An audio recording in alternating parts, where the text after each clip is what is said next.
ഉപ്പുമാവാണ് ഇവിടെ ഉണ്ടാക്കുന്നത്.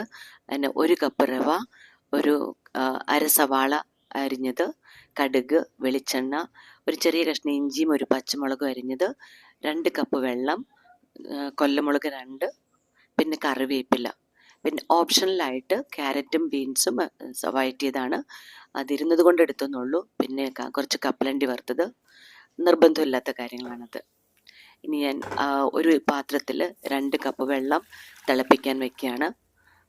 അതിനുശേഷം അതിനോടൊപ്പം തന്നെ പാൻ ചൂടാക്കി അതിൽ വെളിച്ചെണ്ണ ഒഴിച്ച് ചൂടാക്കി കടുക് വറുത്ത് അതിലേക്ക് നമ്മൾ അരിഞ്ഞു വെച്ചിരിക്കുന്ന സവാള, ഇഞ്ചി, പച്ചമുളക് അരിഞ്ഞത് ഇതെല്ലാം കൂടിയിട്ട് നന്നായിട്ടൊന്ന് ഇളക്കി കൊടുക്കുക.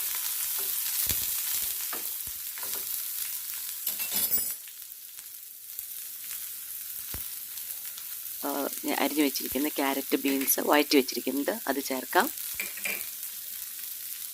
കപ്പലണ്ടിയും മാറ്റി വെച്ചിരിക്കുന്നത് ചേർക്കാം. അതിന് പകരം പൊട്ടുകടല ആയാലും മതി, അല്ലെങ്കിൽ കശുവണ്ടി ആയാലും മതി. ഒന്നുകൂടി ഇളക്കി കൊടുക്കുക. നന്നായിട്ടൊന്ന് മൂത്ത് വരണം. ഈ പരുവായി കഴിയുമ്പോൾ അതിലേക്ക് നമ്മൾ എടുത്തു വെച്ചിരിക്കുന്ന റവ ചേർക്കുക. എന്നിട്ട് നന്നായിട്ട് വീണ്ടും ഇളക്കി കൊടുക്കുക.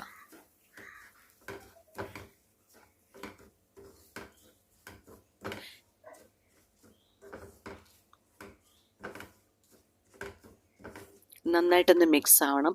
റവ പതുക്കെ ഒന്ന് മൂത്ത് വരണം. ഒരു ലൈറ്റ് ബ്രൗണിലേക്ക് വരാൻ പാകത്തിന് അല്പസമയം ഈ വെളിച്ചെണ്ണയിൽ ഒന്ന് ചൂടാകണം.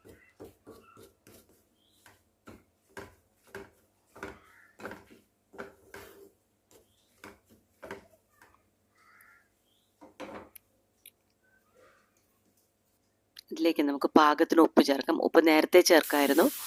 പിന്നെ നമ്മൾ തിളപ്പിച്ച് വെച്ചിരിക്കുന്ന വെള്ളം ഇതിലേക്ക്, ആ തിളയോട് കൂടിയിട്ട് ഇതിലേക്ക് ഒഴിക്കുക. ഒഴിച്ച് നന്നായിട്ടൊന്ന് ഇളക്കുക. നന്നായിട്ടൊന്ന് ഇളക്കുക. ശക്തമായിട്ട് ഇളക്കാനായിട്ട് ഞാൻ മരത്തിൻ്റെ കയ്യിലാണ് യൂസ് ചെയ്യുന്നത്, നോൺ സ്റ്റിക്ക് പാൻ ആയതുകൊണ്ട്. നന്നായിട്ടൊന്ന് ഇളക്കി കട്ടയൊന്ന് ഉടയ്ക്കാൻ വേണമെങ്കിൽ. അതിനുശേഷം ഒരു അടപ്പിട്ട് ഒരു 2 മിനിറ്റ് 3 മിനിറ്റ് 2-3 മിനിറ്റ് നമുക്ക് സിമ്മിലിട്ടൊന്ന് വേവിക്കാവുന്നതാണ്.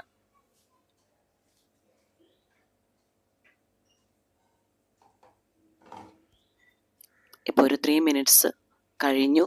ഞാനപ്പോൾ അടപ്പെടുത്ത് മാറ്റിയപ്പോൾ ഇതേ പരുവത്തിലാണ്. വീണ്ടും ഒന്ന് കുറച്ച് നേരം കൂടി ഒരു 2-3 മിനിറ്റ് കൂടി സിമ്മിലിടാം.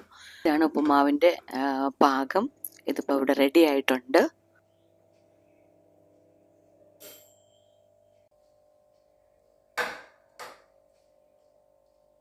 ഉപ്പുമാവിന് സാധാരണ പഴം, പപ്പടമൊക്കെയാണ്.